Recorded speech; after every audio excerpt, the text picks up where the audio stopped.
प्रेम की परिभाषा क्या त्याग से ही जुड़ी होती है? वास्तव में जहाँ प्रेम होता है वो त्याग से परिपूर्ण होता है। आज हम पूछते हैं ना कि राधा कृष्ण का विरह हुआ, क्यों दूर गए।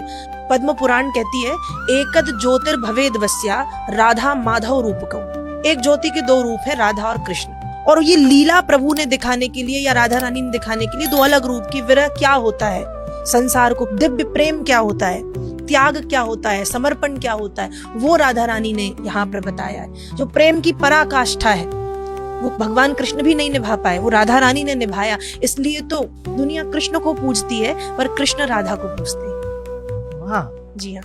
बट एक सांसारिक दृष्टि से कि श्री कृष्ण जी मथुरा से निकल के आ गए हैं पर अब वो मथुरा नहीं गए, पीछे राधा रानी का जीवन कैसा रहा, क्या किया उन्होंने वहां पे? उन्होंने भगवान कृष्ण के वियोग में अपने जीवन को कृष्णमय बना दिया। तो उस वियोग के बाद वो कृष्णमय हो गई हैं। वो राधा नहीं रही, वो कृष्ण हो चुकी थी। और सिर्फ राधा रानी नहीं, गोपियां भी कृष्ण हो गई थी। जो देखता था वो कहता था कि इनकी तो आंखें, इनका चलना, इनका बोलना, इनका हंसना तो सब कृष्ण के जैसा है। तो ये प्रेम की पराकाष्ठा, ये संसार को समझ में नहीं आएगा। आज की डेट में जैसे प्रेम हुआ और अगर विरह हो गई कि भाई रिलेशनशिप टूट गया, तो ये होता है कितनी जल्दी अब आप आगे बढ़ो, मूव ऑन, भूल जाओ, मूव ऑन कर जाओ। जहाँ ब्रेकअप हो गया वहाँ प्रेम कैसा?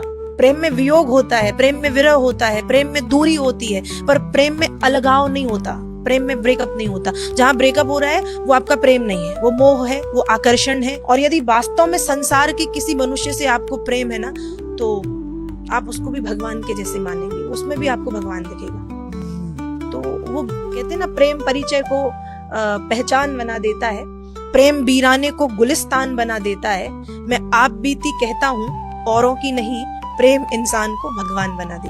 तो ठीक है, कोई बात नहीं, पर मैं तो कृष्ण से वही प्रेम करूंगी, मेरा कृष्ण से प्रेम कम नहीं हो सकता। इसमें तो ये एक ऐसा प्रेम है जिसमें आपने जो इंसान है, दूसरा इंसान है, उसको आपने बाधा ही नहीं, हाँ, उसको स्वतंत्र कर दिया कि मेरे पास मेरा प्रेम है और वो पर्याप्त है। ये जो आपने बात कही, वास्तव में प्रेम यही है कि जहाँ बंधन ना हो। जो प्रेम है वो बांधता नहीं है, वो मुक्त कर दे।